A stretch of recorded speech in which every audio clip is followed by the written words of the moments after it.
Hello, Rajkummar Rao. How are you? I'm good. How are you? I'm all well. Shadi Mubarak. Thank you so much. Thank you. So tell me, एक actor को कैसा life partner चाहिए होता है जो उसके career को, उसकी पर्सनालिटी को, उसकी जिंदगी को पूरी तरह सूट करे? आई थिंक ऐसे कुछ कंडीशंस नहीं होती हैं जिससे आपका दिल मिल जाए, जो आपको लगे कि यही है जिनके साथ जिंदगी गुजारनी है, वही चाहिए होता है. I don't think so there are any conditions in love. Okay, and you got married this year, but you have been kind of living in for a very long time. What Yeah. took you this long to get married? I don't know, मतलब we were always sure कि ये होना ही है, आज नहीं तो कल. Just that हमने डिसाइड नहीं किया था कब होगा.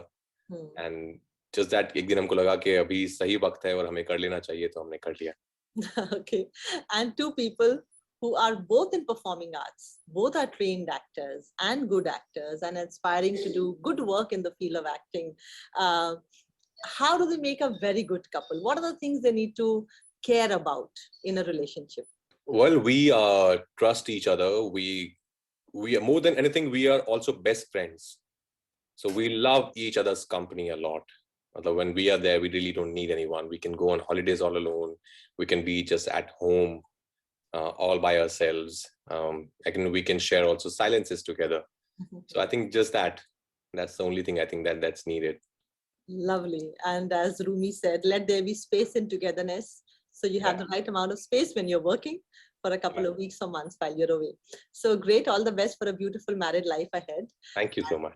Your latest film also talks about marriage. Yeah, it's a different kind of wedding though. Different kind of wedding. Tell me, Badhaai, मैंने ट्रेलर देखा, सबसे पहले आपको मुबारकबाद. It's a beautiful trailer, very sensitive and very beautifully, aesthetically presented the story of two people with the different kind of choices. Are social dramas coming to you incidentally, or you're choosing to do a lot of social dramas because ultimately it impacts the society and has more likability, more reach? I think both ways. It's not like I'm only going to do social dramas from now on. I want to do everything. Like I've done Monica Oh My Darling, which is a thriller, like a comedy thriller. There's Hit, which is a hardcore thriller. And there's Bheed, which is a social drama again. So I think I want to do everything. But if at times, if there's a film where we can also, talk about something which is happening in the society, then I'm game for it. If through my art, if I can bring in some change in the society for the betterment of it, then I'm all game for it. मुझे तो बहुत पसंद है कि ऐसी कोई कहानी जो हम ज्यादातर बात नहीं करते हैं, जिसके बारे में जो कि समाज में है मौजूद, अगर उसको हम लोगों तक पहुंचा पाए, तो आई थिंक वो एक बहुत बड़ा योगदान है एज एन आर्टिस्ट मेरा.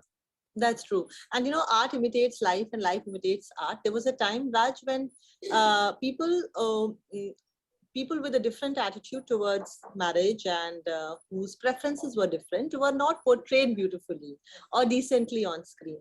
As cinema kind of progressed and as cinema kind of became more aesthetically inclined towards portraying them in a decent way, we also changed. Do you remember how far back in time your attitude towards this section of society or our population changed?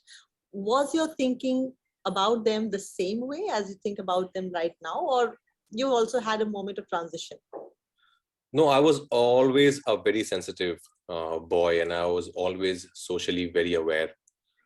So I was making sure that, I should not make fun of anyone for their choices. A person has the right to live their life that they want, that he or she wants to live it. So for me, it was never like it got changed at one particular point of time. That's how I was always. And when I used to watch actually some of the films where they used to make fun of people from the community, I never used to really like it.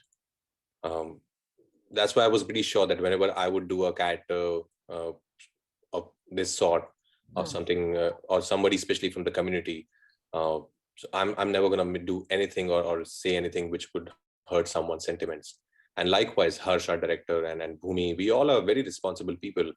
We all are socially aware of what's right and what's wrong.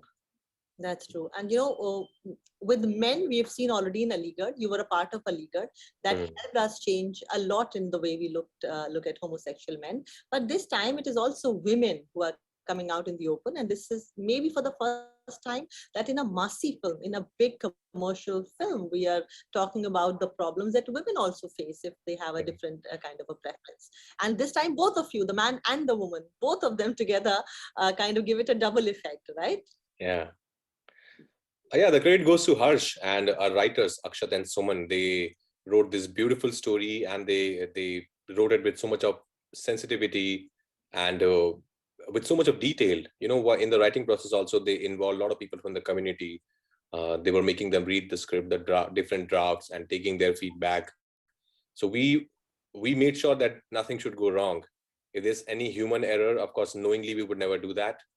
But apart from that, no, we were always pretty sure the way we want to do portray the story of both these characters, Shardul and Sumi, who are homosexuals, but also then put in a bit of entertainment in that, so that we are reachable to far more people than otherwise.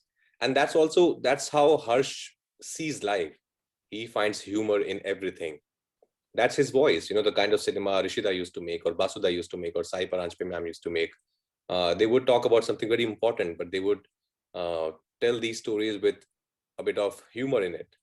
And I really enjoy that kind of cinema, where you're also telling me something, you're making me aware about things, but also, I'm getting entertained with these stories. That's true. And recently we had seen a movie called Chandigarh Kare Ashiki, where the story was actually inspired by a real life story, the story of the writer of that film that actually came on the big screen through the help of the producer she was working with. Her daughters had the same thing. Now, is the story also inspired by any real life story? No, I don't think so. But though I'm sure it happens. It happens. It does happen in our society. There are so many couple, I'm sure, who are um, in this lavender marriage setup. But no, I don't think so. Harsh had actually met anyone.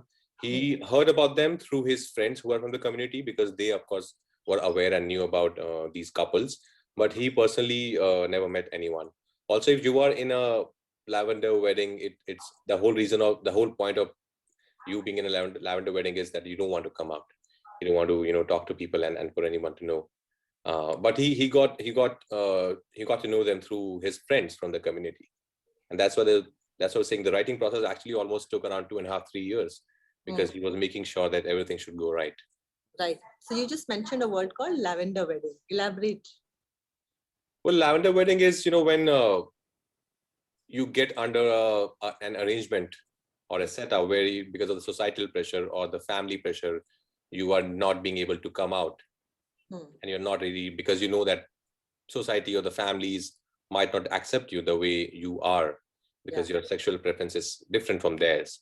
So that's why you get under this arrangement of lavender wedding, where you can live like friends and live your own life. You are not answerable to anyone, and there's no pressure from the families or the society. Yeah, absolutely. Because we know for a fact that because of the stigma attached to this issue, I call it an issue because this is an issue we need to deal with as a society, because our children, our people from our own families, sometimes are associated or kind of dealing with the problem, but it is extremely hard for us because of the popular bias and the popular prejudice. But it has happened in the past where one of the persons was duped into a marriage while the other person was not thoroughly and completely into it. So it's good to be entering into an agreement where both the people, even if you do it for the society to keep it under wraps, but they both are aware of it. Yeah, of course.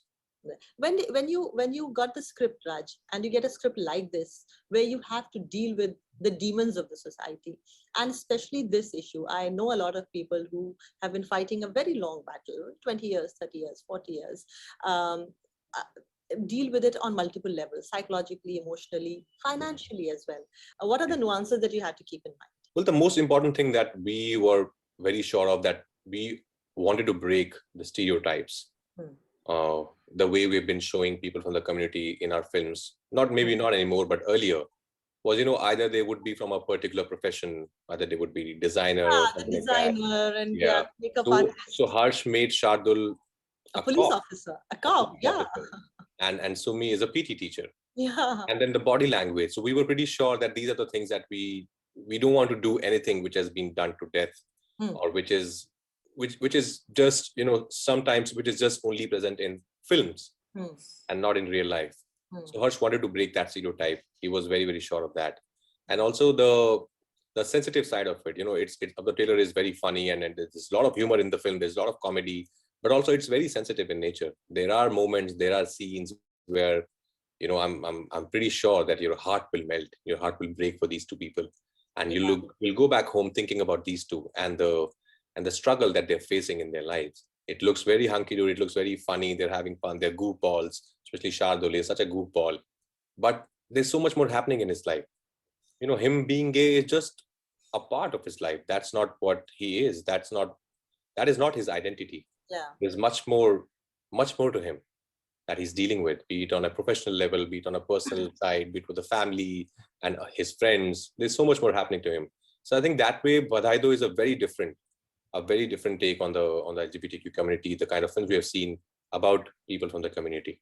True. And also in these films, one has often noticed that when we portray a homosexual man, they make him more effeminate. And when we portray a woman whose sexual preference is different, they become more masculine. Very tomboyish, yeah. Tomboyish. Your film kind of steers away from. Yeah. We were sure of that we never want to do anything which is so obvious, because that's what the conditioning is, that because we've seen in earlier films, like not maybe now, but some 10 years back, the kind of films we used to make, we just used to make fun of homosexual people. Yeah. They were there just to, and make fun on them. So it's never like in our film we're making fun on, the fun is coming out because of these two people. People are laughing on them. No, people are laughing on the situations that these two people are in, and never on them. True. And tell me, Raj, moving away from the movie that we're talking about, let's talk about the industry right now and the phase that we are going through, these multiple waves of COVID and all. How is work these days? The unpredictability, the sheer unpredictability of the shoots and the schedules, and has it happened with you? Have your schedules been kind of disrupted because of the wave and all that? Yeah, it has. When it all started out, I think for first 6-7 months, everybody was just at home doing nothing. But when, slowly things were easing out, and then the shoots, we were given permissions to shoot, but of course under a lot of precautions. So I've been shooting for films, but of course there are a lot of precautions that we have to take, and there are safety measures that we keep in mind. And mostly we shoot in bubbles, so it's not like we're industry that we're not making films or series. We are shooting for them, but the whole point of like theaters, what's going to happen to theater, that's a big question. That's why we want Badhaai to come in theaters, because we've seen earlier, like there have been films where people have gone out and made them huge success. So I think if a film is good, if it's offering something new, if there's a strong word of mouth attached to it, people are ready to go out, because it's been 2 years now and we are really tired. And especially now, things are easing out. Most of us are vaccinated. Yeah. And with some precautions, it's easy to go out and enjoy a film, because especially Badhaai though is a community viewing film. The whole experience of laughing out loud with everyone is something which you cannot recreate sitting in a living room and watching it all alone. True. And lastly, Raj, I was in conversation with Pankaj Tripathi, and he said a very beautiful thing to me. We were talking about the whole PR machinery of an actor and what all does he have to do as a forced thing on him to be done, as opposed to what he really wants to do. Is one of the things is PR machinery. He said कि दिल में उतरने के लिए अखबारों में छपना जरूरी नहीं होता. दिल में उतरने के लिए viewers के अखबारों में छपना जरूरी नहीं होता. You're one of those actors who took acting very seriously. You trained at the FTII and then have had a very easy growth. मतलब आपने बहुत सब्र के साथ देख के समझ के अपने projects चुने हैं. So you never seemed like a person in rush. Your Instagram is not full of reels and आज मैं ये खा रहा हूँ या आज मैं ये कर रहा हूँ. You were focused more on the art and craft as opposed to being a celebrity. Yeah. What is your approach to being relevant as an actor, at the same time being seen as a very respectable actor who's serious about his work? What's your mantra? My mantra is simple. I just want people to know me for my work and nothing else. They should talk about my films. They should talk about my characters and performances, and not like, how amazing reels I make. Also because I can't do that. I'm not that kind of a guy who can post some like 2-3 things every day. I don't get it. And I'm not saying it's with due respect to it, but who does? It's each to his own. Yeah. It's not me. So it doesn't come to me naturally. For me, I'm more focused on my films, my characters. I want to give my 200% there. I want to put all my energy there and not think about, oh, I have to post something. So what can I post? Let me think of an idea. Maybe this trend is going on. No, I would rather think about, oh, tomorrow I'm shooting this scene. What are the ways I can do this scene? So I'm more focused on that. And I want to leave behind a legacy of, after 50 years, I want to look back and be proud of the kind of work I've done. And I want people to remember me for my work and nothing else. So you see yourself someone as Irfan Khan, Manoj Bajpayee, Oh, Irfan sir, matlab he's a legend. The biggest loss, I think, one of the biggest losses that we've seen is Irfan sir. What an artist. That's true. What an artist. And you're also doing work that symbolizes the work of a true artist, experimenting with the right genres, with the right stories, and appealing to the classes as well as masses. Raj, thank you for being just you. Thank you. Thank you so much, Atika. Take care. Thanks. Bye.